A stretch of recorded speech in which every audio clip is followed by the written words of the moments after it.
What is a cybersecurity product manager? In this video, you're going to learn about the cybersecurity product manager role in cybersecurity. So you're going to learn about a general overview of the job, like what is it, what does it actually entail? Some of the different job titles you might see listed out there. So when you're out there searching on LinkedIn or other job boards, how to actually find these jobs. Some of the general responsibilities, and very similar to your general product manager roles. We'll talk about the average salary, some tools you might be using, as well as do you need certs, do you need a college education, or is this something that you can maybe take a course online and get into? So what is a product manager and specifically a cybersecurity product manager? Like what is this type of role? So essentially what you would do in this role is you're going to be responsible for the overall strategy, the planning, the development, and also the launch. So you kind of manage that entire process of different cybersecurity products or services. So this might be something like a new SIM tool that comes out, and you might be the person behind actually working with the software engineering teams, working with other SMEs, working with other stakeholders like executive leadership to make sure that the product comes out on time, on budget, and it has all the bells and whistles that clients might want. So you're the person that's over that entire life cycle of the product or service. Now, it doesn't mean that you're the only person involved. You might have associate level product managers working with you. You might have a lot of other teams will be working with you, including software engineering quite a bit. So you have a lot of project management skills that you'll need to use as well as part of this. But typically, as a cybersecurity product manager, you're gonna number one, you have to understand like what are those actual pain points of potential customers, because some companies build a product and nobody wants it, and then that company's out of business. So you really want to, as you're managing this product build and preparing for the launch, you've got to give what's called early adopters, which would be those early people or companies that will adopt the product and give you that early feedback. And then it's a continuous process for that. Now, product management, it doesn't just mean it's a SIM tool, it doesn't just mean it's a new tool for incident response or something like that. It could be something like you work for an ed tech provider. So, for example, like a place like a Cybery or a Flatiron School or some university or something. And so you might be the product manager that helps them launch a new part of curriculum, a new portion of their curriculum. Or you might be instrumental in helping them launch a new lab platform, right? So for a student to go on and do their lab practice, you might be instrumental in managing that process, right? To find the new lab provider. So there's a lot of types of things you can work on as a cybersecurity product manager. And typically I see people with that do have a title as cybersecurity product manager specifically. They're usually working as some kind of a startup. Larger companies, it's probably just going to be called like product manager or senior project manager, something like that. Which moves us right into what are some of those other job titles you might see it as. So product owner might be how it's called. Could be security product manager, solutions manager, product lead. There's just a variety of job titles that might be, and some additional ones that I'll link below in this video in the description. Now, I do want to stress real quick here that in the description below, there is a training for product management I'm going to link. At the time of filming this video, it's still, I believe, being released. So they're releasing it out, I think, once a week. So if you do sign up right when this video comes out, just keep that in mind that they are dripping out the content. If you're watching this video later in the year or later in life, then it's probably already out fully. So you can just sign up for it and it should be available for you. But anyways, it's very low cost. I believe it's around $5, $4 or $5 a week. So less than a cup of coffee here in the US per week. And you get access to the training that can give you a career that can pay you very, very well. So we mentioned that as a product manager, you kind of own that entire process of this launch, right? So you're owning that vision. What is this product going to look like? You're sketching out some details. What's the strategy behind developing the product as well as launching this product? What's the roadmap look like? Like, is this coming out in a week? Probably not, but something more realistic is usually like 6 months to a year, or even sometimes beyond, depending on the size of the product that's being launched. You're definitely going to be involved in conducting market research. Now, whether that's you actually getting on the phone with customers or potential customers, or that's you just pulling that data from, like, say, the marketing team or someone that's doing that for you, that's kind of determined based on the company you're at. But you're going to be involved in that process quite a bit to really understand, like, what are those actual needs in the market and what are those trends in the market? Because maybe people are telling you they need Windows 95, but obviously at this point when you're watching this video, Windows 95 is deprecated. And it's been deprecated for a long time. So what are the market trends? Is the market moving away from products like that? Is it a saturated market where the general product that's maybe being developed right now that someone else is working on is too generic, and you need to niche down with your product to have success in the marketplace? So that's where that market research becomes so critical. And as part of that, the market research, you're going to be involved in the pricing strategy. So you do that research, you find out what are similar products priced at, what's the market willing to pay, because you can have the greatest product in the world, you can want to charge $1 million for it, but if the market's going to pay 10,000 for it, then guess what? You're going to have to price it for 10,000. So is it even feasible for you to move forward on that product based on how much it's going to cost to develop compared to what the market's actually going to pay for? You also be responsible for the compliance stuff. So ensuring that any products or services that you and your team are working on, that these are actually aligned with any regulatory requirements, any compliance requirements, legal requirements, etc. You'll also be involved in things like defining what are the KPIs, right? So those key performance indicators for the product or services. And that just allows you to measure performance and success of the overall product roadmap and strategy, etc. So if you're not familiar with KPIs, the term, just Google it.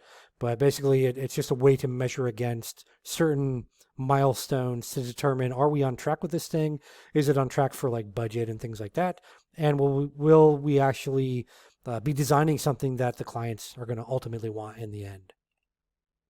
What about the money? Right? I mean, let's be real. Money's important. You got to pay your bills. So here in the US, typically, now I want to stress, this is for once you get like a year or two experience as a product manager. When you're what they call an associate level product manager, you're probably looking like 70,000 to maybe 90,000 base, sometimes a little less, depending on where you work at and where you live and things like that here in the US. But once you get like a year experience, even sometimes 6 months, you can get up into the 6-figure range. So on average, like 120 to 160 base is typical. That being said, if you're at a startup, you'll typically get some decent options because you'll usually be coming in early. Another thing is once you get a few years experience as a product manager, you can usually go from a bigger company and then get a job title as VP or director of product management at a startup. And then now you have that job title in your resume, which opens up additional doors later on at the larger companies, because now they say, hey, you've got experience as a VP in product management, whereas before you were just a product manager for some companies. So it's something to keep in mind that it's not always just about the base salary or even the stock options. Sometimes it's about that job title and how it can also benefit your career later on. In the UK, you're looking at about 50 to 85,000 pounds. And then in India, you're looking at about 1.5 million to 3.5 million rupees. So what are some tools that you might use as a product manager? Obviously, project management software, right? Because you'll be working with a lot of different teams, as I mentioned. So things like Jira for your project management, as well as ticketing stuff and tracking. Asana is another one. Monday.com, so Monday, a lot of people use that or have used that or have at least heard about it. There's a million commercials out there across the web on them.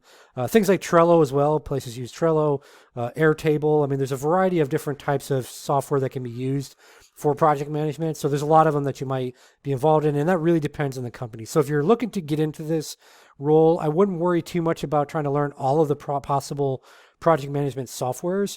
Just get familiar with a couple of them, use the free versions, and just so when you go in for the interview, you can say, yeah, I've got some familiarity with whichever one they're using.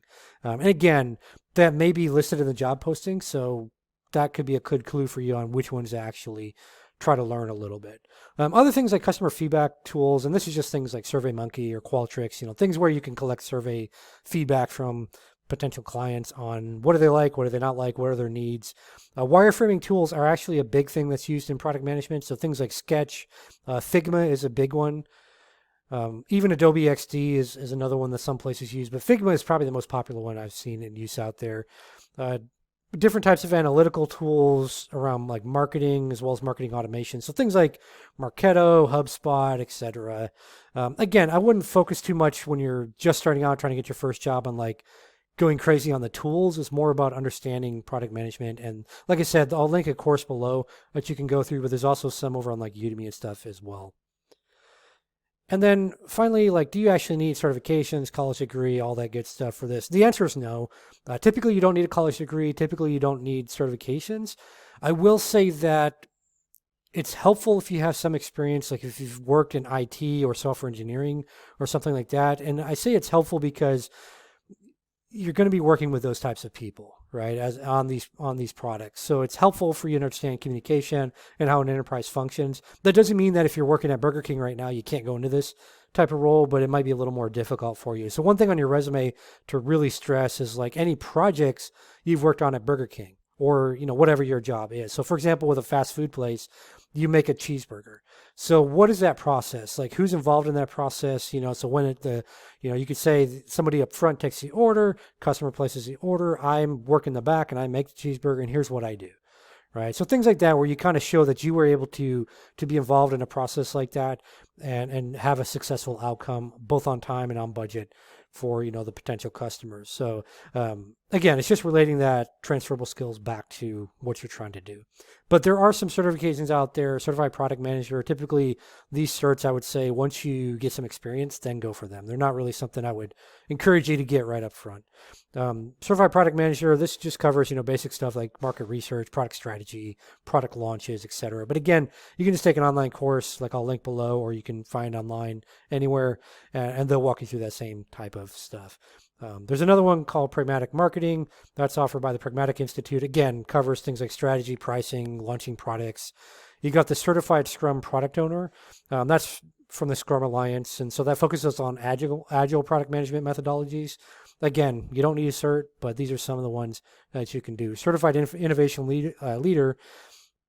This one's offered by a place called the Global Innovation Management Institute, or GIMI, as I like to call them. But basically that covers like the critical thinking around design, like how to do proper design, strategy for innovation, as well as like how do you actually develop new products successfully.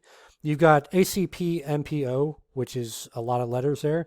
Well, this stands for the Agile Certified Product Manager and Product Owner certification. So that's offered by the Agile Alliance, and it covers things like Agile product management methodologies. And a lot of places use Agile project management. They pull in Scrum, et cetera. So I wouldn't focus too much on even worrying about project management specific certifications, because at the end of the day, it's more about can you do it versus do you have a certification. And then finally, the last one on that list there is MPDB. And that stands for Certified New Product Development Professional. So that's offered by the Product Development and Management Association. And again, covers things like the general stuff that all these do, right? Market research, strategy around products and product development, product launches, etc. So key takeaways here for this particular type of role is that, number one, you don't need a college degree in the vast majority of cases. Now, some companies will list that as a nice to have, but you don't need a degree. It's not a technical role usually in a lot of places.